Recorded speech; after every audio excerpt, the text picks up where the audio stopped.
All right, greetings from the Dark Continent, Conscious Caracal here, or Adams van Sail, and tonight we're going to be shining a light not on something specifically South African, but we're going to be shining a light on a hobby or more a way of life, something that you can do to enrich your life, to really give you something meaningful to do with your time, and that thing is gardening, but more specifically vegetable gardening, but also growing your own food.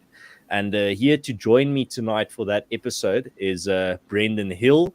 He is on. If you go check out his social media, you'll see he's quite the online green thumb. He's sharing all his successes, and the thing is, he also in the bigger picture only started recently with this hobby, and he's already picking the fruits of starting with this growing his own food. So that's why I wanted to talk to him, because this week there seems to be a theme on my channel. It wasn't intended, but I thought because I'm going to be talking to Professor Tim Noakes later this week on healthy nutrition and eating, I thought, well, maybe I can match that with growing your own healthy food, and that's going to be a nice theme for the week, so that you can look forward to that on Thursday. So, Brendon, welcome on the show, and I'm very looking forward to your insights that you can share with us tonight. Well, thank you for having me, Aaron. So looking forward to the ground we'll cover. All right, excellent. Yeah, we're already starting with the gardening puns. I think it's an excellent start. So maybe let's start off with a simple thing, and that is your own journey. Like, what I want this conversation to maybe inspire many people that are listening to start their own gardens, where they can look at what you're doing and think to themselves, well, I can do that, and that looks like a productive way to spend my time. But what set you on this journey, on this path to start growing your own food? What inspired you, and what transpired after that, after the bug bit you? So I had the idea in my head for quite a while. I've always had this self-sustainable myth in my heart, like you want to feel reliable to yourself at least. Never actioned it, and the irony is it took a corporation to plant that seed finally. Remember those Checkers little garden things? Yes. So Yeah. I first got a full packet of those in our kitchen, walked past them daily, and eventually they collected too much. So I watered them and decided to get started. Dug out 2 little squares in my backyard. It was all grass, and planted those little Checkers garden things and watched what happened. A lot of things failed, but some things didn't. And after I pulled one of my first fruits, one of my first vegetables, I bought a packet of seeds, dug out some more grass, and carried on. And just the bug bit, and it grew and grew and grew until, yeah, now my whole backyard isn't lawn at all. It's just vegetable garden. Yeah. Right. No, excellent. That's small beginnings, but I think that's where everyone needs to start. I don't think your first attempt is going to be just handfuls and handfuls of just perfect produce. I think it starts with trial and error. That's what I mean. I started my own vegetable garden just last year, and I can tell you it's definitely a process of trial and error. Some of them were great successes, some of them were abysmal failures. But that's the thing, is like next spring, I'm going to be continuing with those, specifically those that I failed in, because I want to now challenge myself to get them right. Before we continue, I see here Dagbreker says in the chat, good evening, gentlemen. My veggies are freezing this week, but they're growing. All right. Well, we're going to be getting into that, because it's the changing of the seasons here in South Africa. And as you can see, I'm dressed accordingly, because it's as cold as an ANC Carter's heart here in Pretoria. So I think we're going to be getting into that. But the thing about tonight's show as well is we're going to be getting into general knowledge. We're not going to be specifically talking about just South Africa. I think if you're living abroad, you will also be getting a lot of valuable information here if you want to be starting your vegetable garden. I see here Sideliner Opinion says, hi to all the frustrated wannabe farmers. I think maybe I think you start off as a frustrated farmer with some of your crops failing, but I think in the end, you get better and better. Was that your experience, Brendon? That's how it sounds. Yeah, absolutely. In the beginning, you do want to find some easy plants so you don't feel too despondent by failures. But that Checkers little garden thing really was a godsend. It was such a perfect coincidence. It happened in the first lockdown as well. So my dog is just it's okay. a little bit. Yeah, so it happened in lockdown. I had a lot of time to pay attention to everything and just watch. I didn't have to get everything right on a schedule. I didn't have to be home from work to do anything. I was just stuck. So the failures were there, but the successes were woven in between. So there was never just a moment of complete failure or complete success. It was some things worked, other things didn't, but that's all right. Mm. Yeah. So for those of you listening on YouTube at the moment, you'll see a picture on the screen. That is a photo that Brendon sent me of his garden. Is that how it looked in its prime, or is that a while back? This is probably pre-prime, so things are still in vegetation stage. There's not a lot of fruits or ripening anything. So when all the tomatoes turned red, it was all these reds and oranges with the marigolds and little chilies everywhere, yellow habaneros and red paprikas, and that was its prime. This was still vegetation, but yeah, it still looks pretty good, I think. So maybe let's start off with the season. And this is not a question specifically pertaining to South Africa, but let's just talk about winter plants. Seeing as we are heading into winter now, that doesn't mean that people abroad, for example, living in the US, where they're heading into summer now, this is not going to be relevant information to them. What are some good winter plants? I'm thinking that you're also adapting your garden now as the seasons change. What are some good plants for the coming season, specifically winter here? Yeah, generally your roots do quite well, depending on the roots. I don't know if you consider potatoes roots, but they don't really work. But like carrots, beetroots, onions work. They do take a while though. The heat does slow down their growth, but they'll stay alive. Your spinaches, cabbage, lettuce, all your leafy kind of greens, so long as they don't get frost on top of them, just a simple cover will keep them alive. Broccoli and cauliflowers are also quite well. They don't work in summer, and I found out the hard way. They wilt, they get very, very drained in the sun. So they work well in the autumn, winter months. Other than that, it's pretty boring in winter, if I'm honest, at least in my experience. Maybe there's some fancy growers that know some tricks I don't. But yeah, it's the leafies and the roots, the boring roots as well. Yeah. So as I told Brendon before the show, just for my audience as well, I'm going to be going through some pictures that he sent me of his garden. We're not going to be discussing specifically the pictures every time, but that's what you're going to be seeing on screen. I see here Guardian Prepping says shortages are coming. Now, that leads me into my next question, and that is, before we get into more specifics about starting a vegetable garden, why do you think you should start one, specifically now pertaining to this comment here in the chat about shortages and maybe even price rises, something I think we're going to be feeling globally, already feeling globally.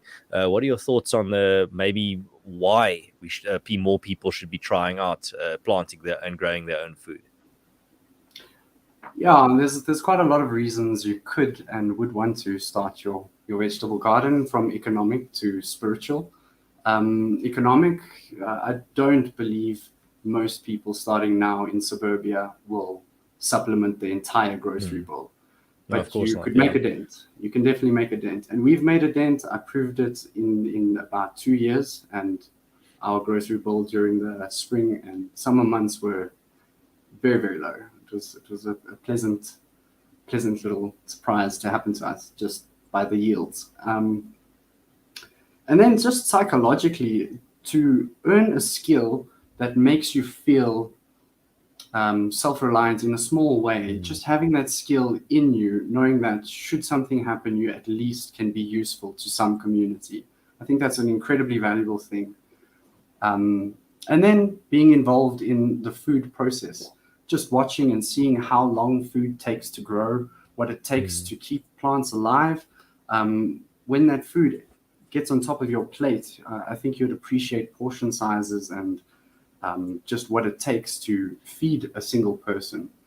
I think those are pretty good reasons to get started. And it's fun. Yeah. It's just fun. Yeah, absolutely. I mean, I can attest to that. I also, like I said, started my own garden, and I've been enjoying it very much. Specifically, something just feels right about working in the soil, planting your crops and seeing them grow, and you get that nice satisfaction when you see something work. And specifically, if something failed, when you get it right the second time around, it's a very nice feeling of achievement. It's better than an achievement that you would get, for example, in a video game, because this is something in real life. This is absolutely my own experience. This is not just an experience in a virtual world. This is a real life experience, and you can also pick the fruits of that experience by in the end harvesting those vegetables and incorporating them into your food. And I mean that food that you've grown yourself just tastes better than the food that you buy in the shops, for the reason that it probably has more nutrients in it, but also just that psychological boost knowing that you grew it yourself. Oh, that little bit of love, it does go some way. It must make its way into the taste somehow. Right. No, absolutely. Now, when it comes to specifically still on the topic of the seasons, you would probably not recommend that people start, if they haven't had any experience growing their own vegetables, now start when winter is coming. When is the best season? Is it probably spring?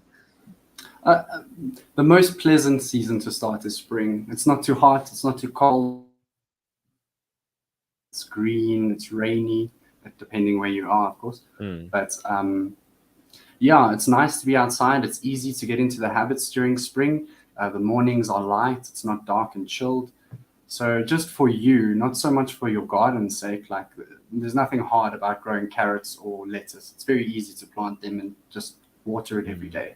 But what will be hard is for you to go outside into the dirt, in the cold, get your hands wet, dig up a little bit, and keep that consistent. But if you can do that, there's no reason not to start in winter. You can absolutely do that. It's just going to be a boring selection. But spring, for enjoyment's sake and all the pretty colors that your garden will bring forward. But yeah, specifically, as you said earlier, maybe for people that are unaware, you have to be aware of what type of vegetables grow in what type of season. Some vegetables will fail in a certain season, no matter how hard you try. Is that correct? Yeah, so generally things that fruit won't work so well in autumn and winter. There's not a lot of pollen, and the bugs are hibernating and migrating. So there's not a lot of pollinators in the area, so things don't generally fruit. And the light quality and heat quality also just takes a dip, so things take a bit longer to get the energy that they need to grow. Yeah. Now that makes sense. Patient ones. No, absolutely. Now, when we've covered the seasons now, but when it comes to maybe good plants to begin with, what are some plants that you would say are like the go-tos for someone that wants to begin, but someone that also doesn't want to have like too many difficulties? What are some of? I mean, doesn't mean that there are some plants that will grow even if you leave them alone, but like, what are some very good beginner plants that people have a high success rate with if they start off with them? Sure. I think you can also answer a few of these little plants. But the main three that you can start with that you'll really enjoy the rewards from are your tomatoes, carrots, and potatoes. So your potatoes, you really don't need to do anything. If you get it started with water, you don't even have to water it during its months. It'll grow perfectly fine. Carrots also is super simple. You just need to water it during its initial growth, and then you can leave it and it'll just grow until you need it. So you can go out in the garden, pull out a carrot when you want one, stay there forever almost until it flowers. And then tomatoes, they pretty much grow like weeds. You grow one year, one tomato bush. Next year you'll have about 12. So yeah, tomatoes are pretty easy and they're super valuable. We use tomatoes a lot. We make sauces, jams, we chop them up in salads. It just goes into almost every dish and we can never get enough of them. So big dent into your grocery bill, tomatoes, if you can get them right. And you, Ernst, what plants would you recommend that are quite easy to start with? Yeah, well, what I would recommend is definitely also tomatoes. I think you're right when you say they grow like weeds. I think, and they can take a lot of beating from the sun as well. They're not very sensitive. I mean, they can't take the direct sun the whole day. They need a little bit of shade, but at the same time, they're pretty tough when it comes to that. I would also recommend spinach, seeing as that's pretty much, from my experience, very easy. They give you leaves throughout the year. I planted mine in spring. They gave me leaves throughout spring and summer, and our winter is coming, and it seems like spinach also survives in winter, so I would recommend spinach as well. Then also herbs. They're not a vegetable, but herbs like, for example, basil is very easy. I mean, it's very hard to mess up basil. You just throw the little seeds in any patch of ground or even in a pot, and they grow very nicely. You just have to keep them a nice shape so they don't get too tall and fall over. You need to almost prune them that they stay in a bush shape. But yeah, basil is very easy, and or you can put it in so many dishes, specifically pastas. Potatoes are very easy. You just have to look out for blight. So I thought I was under the impression that it's impossible to mess up potatoes, but as I realized with my previous attempt now last year, it is possible to mess them up. They get some blight if the soil is too moist, or if they just the blight or the disease can just get to them through insects or through the wind. So that happens, and you have to do your research on how to deal with that. But yeah, those would be my recommendations. Also, just lastly, maybe corn. Any type of corn is very easy. Corn has been a big success for me as well. And then so yeah, just a reminder for people: the pictures that I'm going to be displaying on the screen are definitely all the pictures that Brendon sent me from his own garden. I'm just going to give the chat some TLC because I see there are some questions for you. We'll get to them now. Maybe just some comments first before we get to the questions. Remember, if you have any questions about the topic tonight, leave them in the chat. We'll get to as many as possible. Tricky who asked how about spinach, just covered that, so you're good. I see a Dagbreker says garlic grows well in winter. That's also what I saw from my research, so that's good to hear that you've also had that same experience. Gert Peterson says naand mense, naand Gert, lekker om vir jou hier te sien. Yiz says tomatoes and onions are my favorite produce. Well, I haven't had a lot of success with onions, but I know what I did wrong the first time. Tomatoes are, like I said, not too bad. B Smart says nitrogen. Yes, absolutely. That's a good thing about rainwater. I've been catching a lot of rainwater and storing it in bottles and in containers. And the thing is, rainwater, specifically when it's thundering and there's lightning, is rich in nitrogen. So that's why the plants really like it. So if you can catch rainwater and rather supplement them with rainwater rather than tap water, it's for the better in my experience. Guardian Prepping says, excellent answer, Brendon. Those would be my 3 choices as well. I think that's when you're talking about the easy plants. Maybe replace the carrot with butternuts, also grow like weeds. I haven't tried butternut. I don't know about you. Yeah, no, I have done butternuts. It was they also fruit pretty well in summer, and then thereafter they'll grow, they'll vegetate, but I haven't had them fruit outside of summer. But I've only had one season of growing squashes and those fleshy type ground cover white veggies. And I see Yiz says gardening and farming are not only wholesome, but make you feel closer to God and all his creations. We should all grow at least a couple of things where we live. No, absolutely. I completely agree with that. So now, lastly, let's get to a question. I see here Guardian Prepping asks at Brendon, have you got a worm farm? Do they help so much for the garden? Yes, I do. I don't know if you've got those photos lined up, but I do have a worm farm.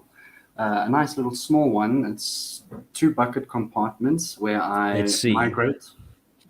You can continue. I'm just going to look for those photos. Cool. So I migrate them. I've got them in the base container, and when they've produced enough, they'll migrate to the top, and I put food in the top container, and then I flip them.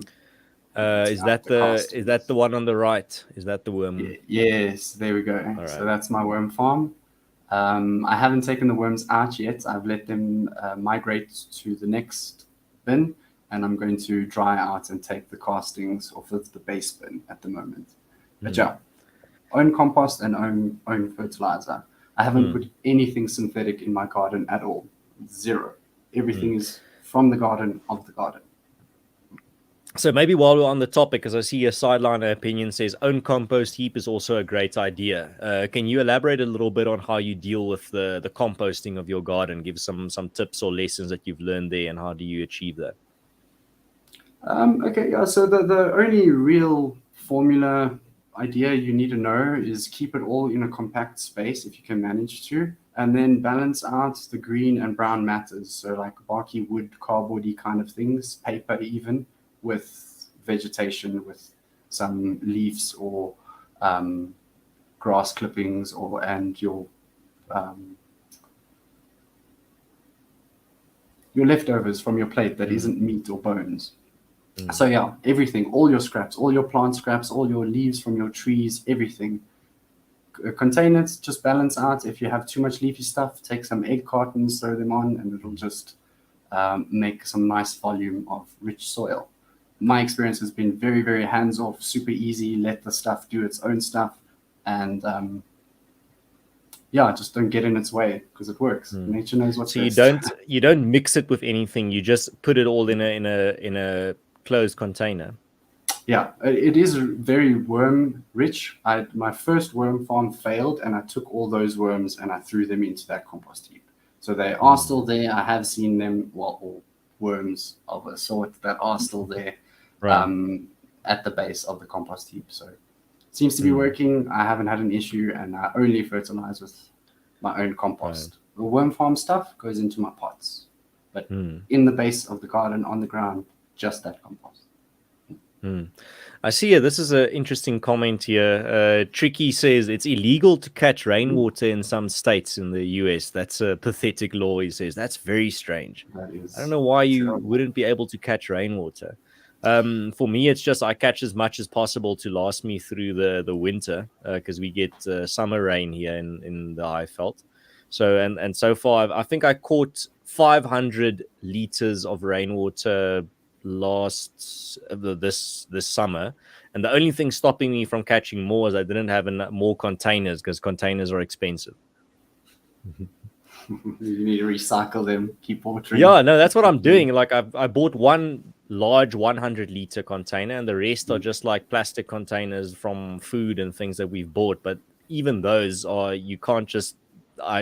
My girlfriend actually stopped me because I was buying stuff for the containers, not for what was in the containers. And she was like, "We're not going to use all of this. You're just buying this because you can put rainwater in it." And I'm like, "Yes, I know." Shame. Well, maybe for Christmas or your birthday, try get one of the thin, skinny JoJo tanks that you can just latch up somewhere. Yeah, in the corner. Yeah, absolutely. Now, before we continue with some of the questions, I'm just going to look at the chat for a little bit longer. I see RJJ says corn gave the Zulu kingdom a competitive advantage. That's interesting. I'm going to have to look into that. I don't have a lot of knowledge about that history, specifically about how corn, but I believe you. It sounds correct.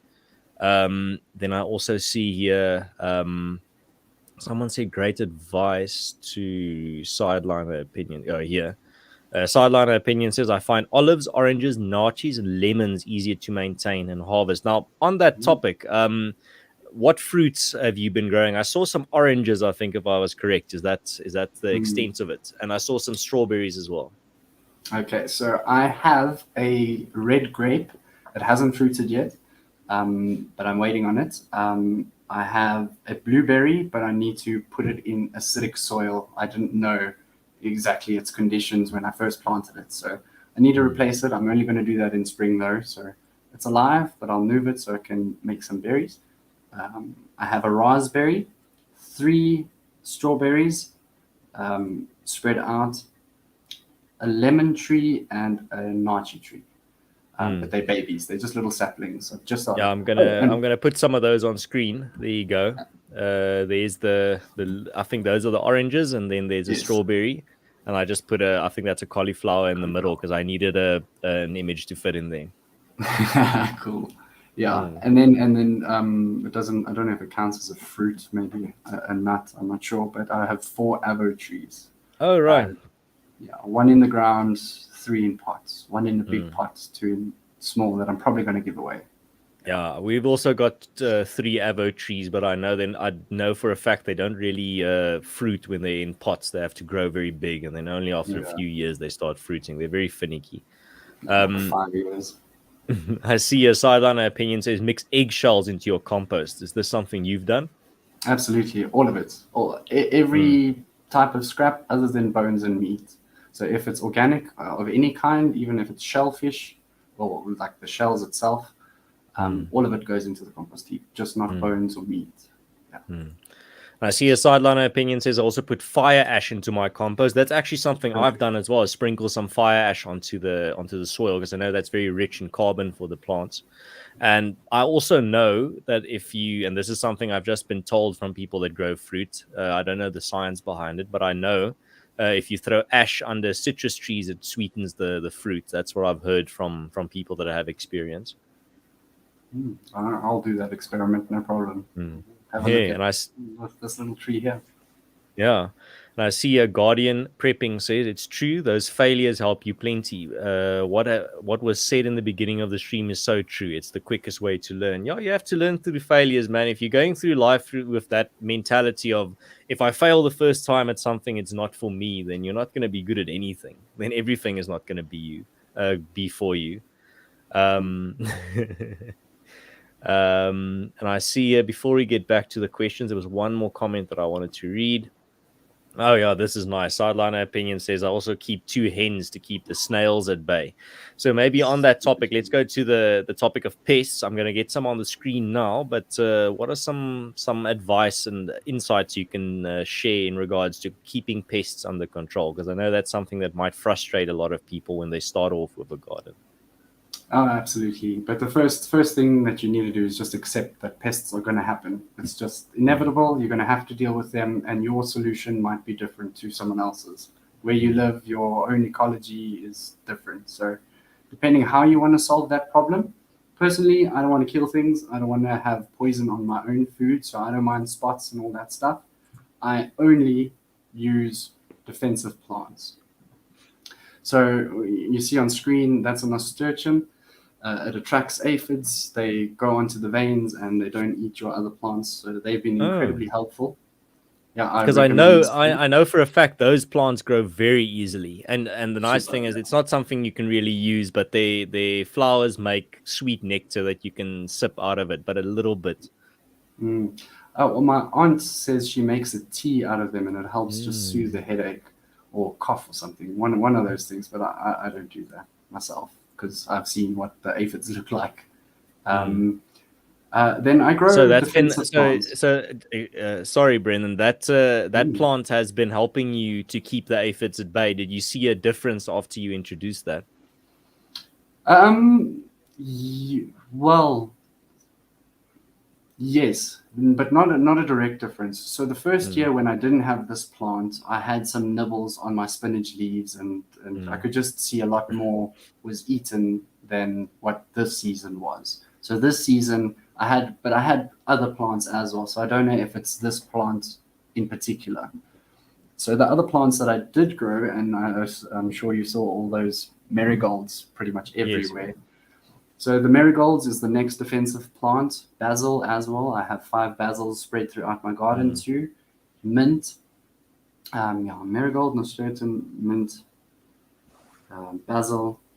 And what else was it? I think that's. I know thyme ones. is also a plant that basically the rule of thumb for me, from what I've found now through my research, is all the fragrant plants that have fragrant leaves, like very strong smelling herbs, repel a lot of insects. Yeah, absolutely. And that's it. That's all I have. I have those plants, but a lot of them. It's not just one here, one there. They're pretty much spread throughout. And then, for slugs and caterpillars, just those broken eggshells, spread them quite wide around the base of your plant. And then they don't really like slithering over and poking themselves. So I try to do the non-lethal, non-damaging, non-pesticide route. And I have used neem oil on a potted plant, but it's much of a muchness. It didn't really. So that tip, because I see your RJJ says crushed eggshells, nice little snail slug deterrent. I didn't know that. So do you crush it very finely or just put like little pieces? You kind of make like a spike trap. So you just want to crush it so it's pokey and uncomfortable. So it just deters their movement. They want something smooth and stable to squirm on, and if it's not, they just don't like it. I think my big advantage is because my whole vegetable garden grows in containers, so the slugs don't really get to them. They have to travel very far to get to them because they're at the back of the house, and there's not really a garden adjacent to it, so the slugs don't really find them. Oh, But yeah, no, that's very good advice. we, Yeah, no, we I get the also do slugs though. the. Excuse me. We get the slugs though, so Yeah. we gotta put up the defenses. Yeah, that's the problem because I was on the phone with my father the other day and he said the trouble with growing vegetables in the city is that if you're growing on a farm, you're there isolated, so you can pretty much have a controlled environment there. But if you're growing in the city and your neighbor has aphids or your neighbor has slugs, Oh, that means they're going to transfer to your garden as well. You can do nothing about that. yeah. Well, I've been very lucky and very fortunate that for what I've done so far has worked, and I haven't had to resort to the nuclear option of pesticides yet. So Mm. I hope it keeps going, and I hope this advice works for someone else. Hmm. Plant a Also, defensive plant. I would just like to say we're getting a lot of tips here in the chat, and I really appreciate it. If you have any of your own tips regarding vegetable fruit farming, let us know. Put it in the chat. I'll put it on the screen. Sideliner Opinion says, I cover the dams around my fruit trees with bark to keep the soil moist longer in the summer. That's interesting. And I see a B Yeah, Smart mulching says it. garlic repels pests. That also matches And my rule of thumb of like all the fragrant stuff, the things that smell very strongly, the insects and pests don't like that. Yeah. So then the other thing that I wanted to know was when it comes to mistakes that a lot of beginners make, what are some of the mistakes off the top of your head that you can think of that a lot of people almost always make when they start off with growing their own vegetables? okay, so I'm going to say two different things. So the first thing Mm, I'm going to say is just the general mistake that probably most people will make is to do with watering, just overwatering or mm, underwatering. That's just the basic one. Rule of thumb, just stick your finger in. If it's moist, you're cool, you don't need to water anymore. And if it's dry on the top, sandy, just give it a bit of water and then you should be good. mm, But the next thing I want to say is that beginners generally, in our age particular, we are so spoiled with information and we can plan everything to a T. And a lot of people disable themselves by not getting it perfect in the beginning. So I just say, as a beginner, go get your hands dirty. Just go fail at growing something. Let it die on the first thing, but just start. Just go do it. And you'll learn as you go. You don't need the perfect plan. You don't need everything to be in its proper place as you start. Figure it mm, out. mm. No, absolutely. I mean, that's what I said at the beginning as well. I also didn't succeed in everything, but the ones that I did succeed in gave me a lot of confidence for the next spring. But also the ones where I failed, I've got this drive of wanting to get them right the next time around. I see a Tricky Who says, I've been slipping this year, only have a bunch of tomato plants and strawberries and mint. That's something. And he says, That's something. I'll starve if the shit hits the fan. Oh, You can just make a bunch of minty strawberry and tomato dishes. yummy. Um, but yeah, um, so when you compare this, there's three basic categories for me, and that is I know this is not very scientific, but for me, it's the fruits, the vegetables, and the herbs.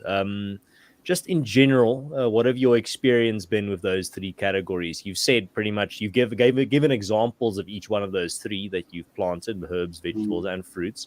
But in general, what are some of your thoughts on each of those categories from your own experience? Okay, so the fruits and veg have a nice, easy distinction that you can try and Mm, understand or intuit its pathway of each type of plant. So your vegetables are the vegetation. It is the mm, plant. You're eating the plant itself. The mm, fruits come off of a plant. So you will get a growth of a fruit that you can remove from the plant and you don't eat the plant. Um, Herbs, I think, are a bit more complicated because they subdivide into a lot of different categories. Some of them will grow once, bolt into seeds, flower, and all that stuff, and then die. And others, yeah. like rosemary, they'll be a bush and that they just stay a bush for their whole life until Yeah. they die. But they don't generally die without cause. So Mm, personally, I'm not a flavor spicy kind of person. I didn't go the herb route too hard. Um, but they're also super easy to get started with. Like they just grow, water them, and you have herbs.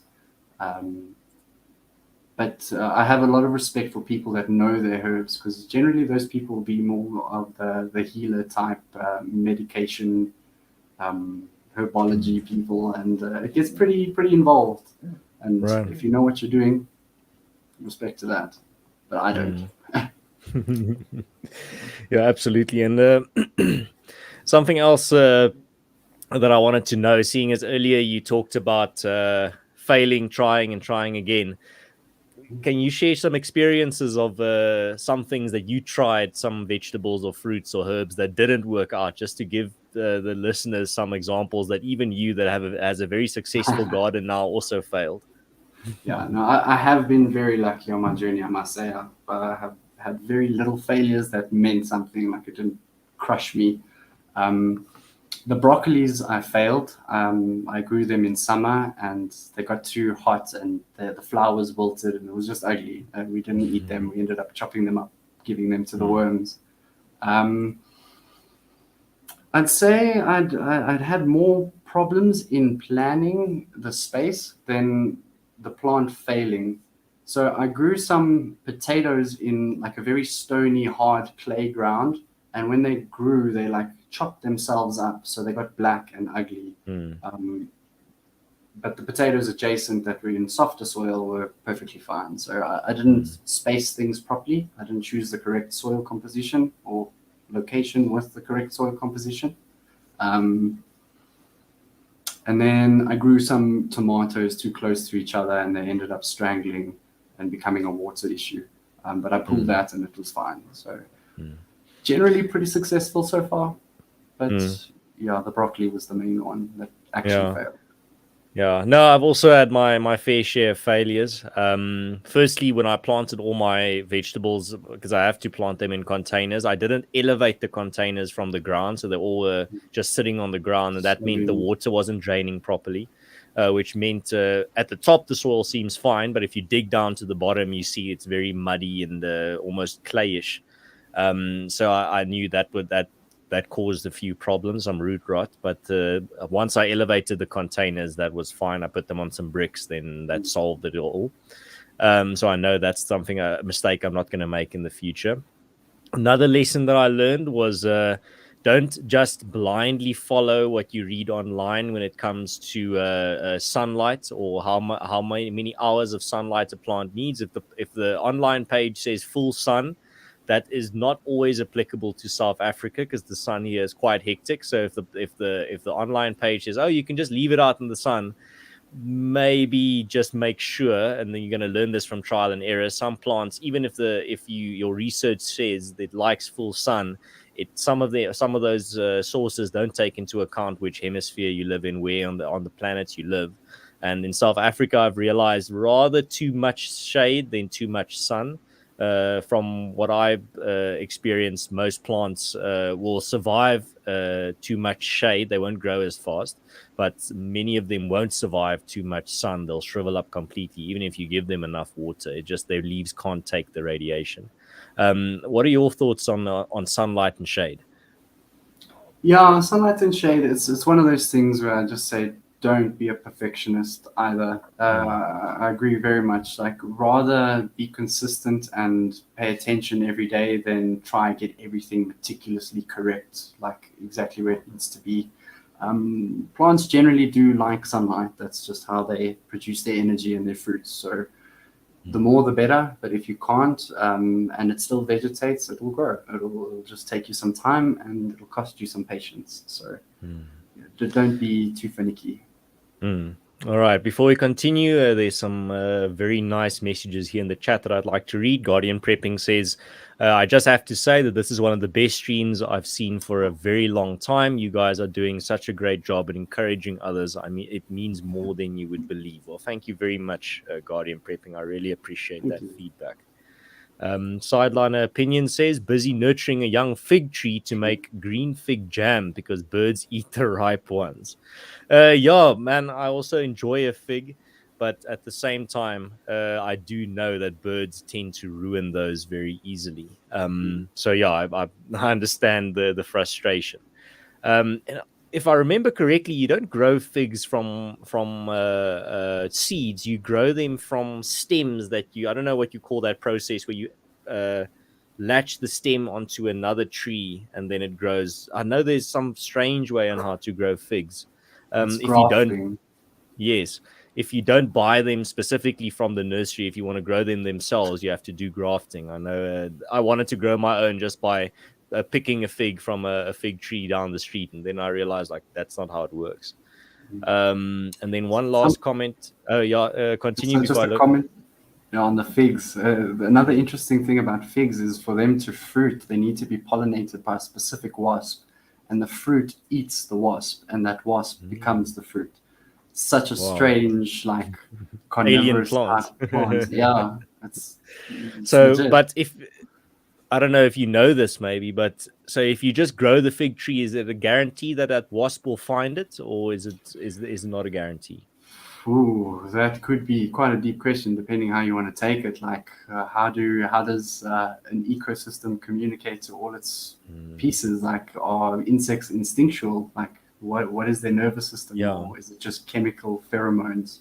I don't know that yeah. answer. I just think it Because can I think go that's to maybe depths. something that some of the listeners can go research. I don't know what the answer is, but I'm very Yeah. curious whether if you grow a fig tree, whether that wasp is just going to find it, or whether you'll just have a fruitless tree if you're unlucky. Sideline opinion says grenadillas are very easy to grow against a fence. Yeah, no, I've seen that. That's very nice. That's the RJJ next says one. grafting. Yes, exactly. Thank you. That's what the word I was looking for. Now, Brendan, there was another thing that you mentioned that I wanted to get into, and that is that you talked about supermarket culture, and that's something that you are trying to push against. Can you elaborate a little bit on that? What do you mean, and what are your thoughts and more your philosophy on that? Yeah, so my dream, my life's dream is to live down a suburb road, regular as we all do, and walk down the road, be able to knock on any one of your neighbors and trade something with them. That the Mm, culture of food returns to the household. I think we've made convenience far too easy for too many things, and food is so important to us. Um, it becomes part of our being, and I don't think we should mm, separate ourselves from the food process. So yeah, if you watch how food is grown and you spend the time to take care of something that is grown, whether it's an animal or a plant, you'll appreciate its life a little bit more. Your plate has more context. You understand what that value is. And if everything's wrapped in plastic and you can just snap your fingers and have it, I think we can get, um, yeah, quite spoiled, and I think it changes us for the worse. So I would like people to reconnect with the food process, even in a small way. And it doesn't have to be sustain your family with absolutely everything, but just enough to grow something, even if it's a little herb garden. So you right. have that appreciation for how things grow. Mm. No, absolutely. I think that's a excellent way of looking at it, because I think that's also important. It adds to the community as well when you're sharing your produce. Someone's growing as a good tomato crop that year. You have a lot of potatoes that year, and you just trade. And I think that adds a little bit of cohesion to your community as well. You sent me a lot of pictures on how you preserved some of the produce that you grew, and also how you turned it into sauces and all types of dishes. I unfortunately couldn't find space for all those pictures as well, so you're going to have to describe it. What are some of the big successes that you've had in regards to using, actually putting your vegetables and things that you've grown to use, whether that be sauces or in meals? Mm. So yeah, our favorite thing is chilies. We have quite a variety of chilies. We have I'll just list them quick. We have habaneros, cayenne chilies, bird's eye chilies, paprikas, Mm. ghost chilies, and a Trinidad scorpion.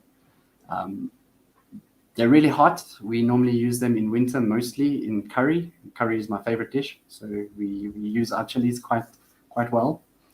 And Mhm. then we make chili sauce out of all the ingredients from the garden: garlic, onions, um, habanero, paprika, cayenne, um, water and vinegar, and then we mix that, make like a Tabasco kind of sauce, and we've sold that to just our little circle of friends and connected family. That was a big success. Everyone loved it. All sold, gone. We need to wait for next season and plant some more habanero bushes because there's some demand there. Other than that, squashes and these nice big fleshy, juicy pieces of food. They felt like the most.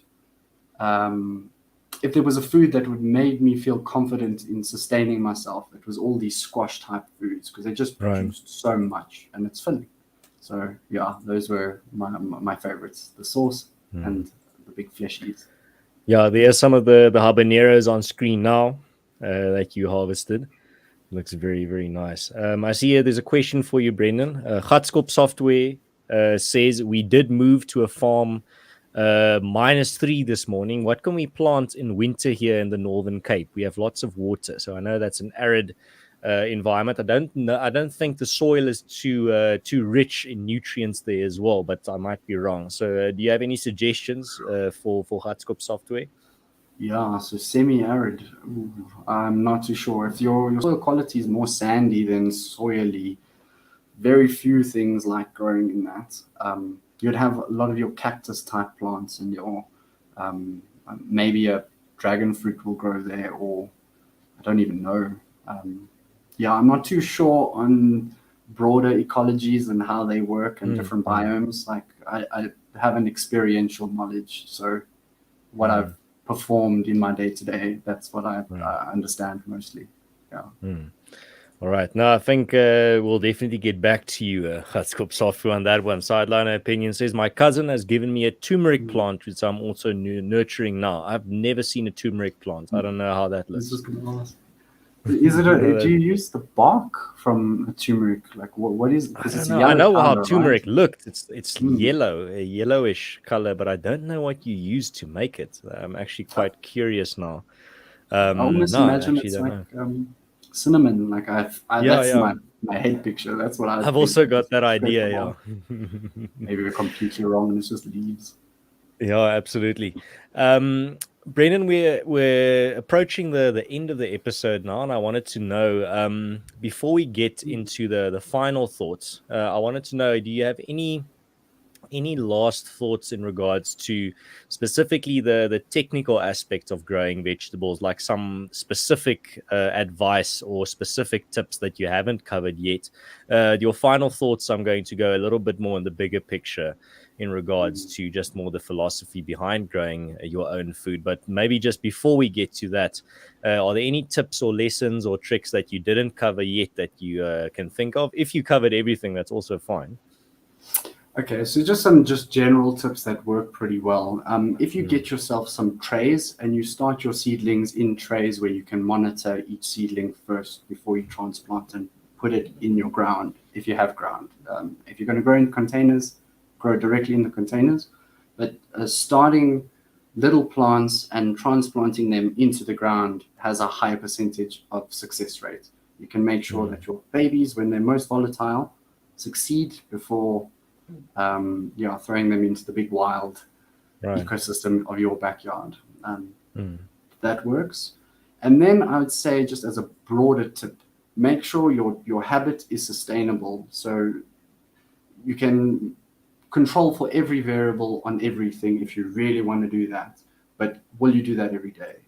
And that's the main point I want to give to anyone who wants to start. Like, you don't have to do it perfect. You can just gradually iterate to a better place and learn as you go. It doesn't have to be perfect, but you have to show up every day and be willing to show up every day. No, that's perfect. And now I see Yiz also says, great stream. Thank you, Adams and Brendon. Well, thank you very much for your comments. I really appreciate it. And then also Lewin says, turmeric, you use the roots, same as ginger. We have both. That's very interesting. Thank you. I didn't know that. So now, Brendon, I also see, before we get to the final thoughts, Guardian Prepping says this was great, and I hope that you bring Brendon on again. Does he have a channel? I don't know if you have a channel, Brendon, but I'm going to get to that point on where people can find you. Firstly, I just want to ask you, do you have any final thoughts regarding just the broader philosophy of growing your own food and having your own garden that you'd like to leave the audience with, something to maybe keep at the back of their mind this week to think about a little bit every day? So, a broader philosophy, and one that I try to live my life by as well, is that your little place in the ecosystem is there to mostly observe and just nudge. The plants grow themselves. You're not growing the plants. Nature is doing all the work. You just need to pay attention and make sure that the conditions are okay. So, in that way, don't let your ego overwhelm what you need to do. You Yeah, don't so you're have saying to. don't micromanage. Yeah, you don't have to know what's best for everything. Sometimes it's better to just take a step back and observe so that you can learn what's best and you can gradually get to that point. But take a step back, observe first, and then find your place where you need to be. I think that's a perfect way to end it. Before we say goodbye, I would also just like to thank the sponsor of today's episode again, Bitvice, which is the only place in South Africa that sells Bitcoin directly to your self-custody, meaning that unlike a traditional crypto exchange, you don't have to trust anyone else to hold your Bitcoin for you. And this removes the largest risk associated with Bitcoin. If you're interested in learning about Bitcoin, check out their podcast, By the Horns. It's available on Apple and Google Podcasts, Spotify, and YouTube. I also listen to it. It's very interesting because it's a topic that I don't know a lot about, but these oaks do know quite a bit about it. So if you have any questions for them about crypto, you can go to their website, ask them. You can also go check out their vast catalog of episodes already of their podcast. They release weekly episodes and focus specifically on the South African context surrounding Bitcoin. The Bitvice team has also added a new feature. You may remember that their minimum purchase size was 20,000 Rand, but this has been reduced to 5,000 Rand recently. You can now buy Bitcoin directly to your hardware wallet in a matter of seconds from them. So if you have any questions or want to get into crypto, go check out. There's a link in the description. You can send them a question, or you can ask them anything you want. They're very nice and they get back to you very quickly. They actually helped me a lot with many of my questions and things that I wanted to know too. So thank you, Bitvice, for the sponsorship.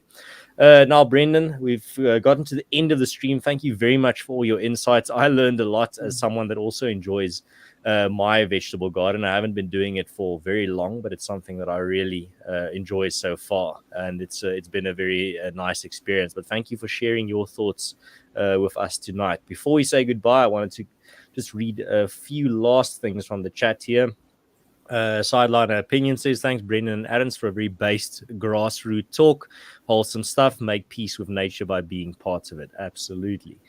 I see here, wait, the chat jumped a little bit. Dagbreker says, thank you very much. Enjoyed the stream. Thank you for tuning in, Dagbreker. Really appreciate it.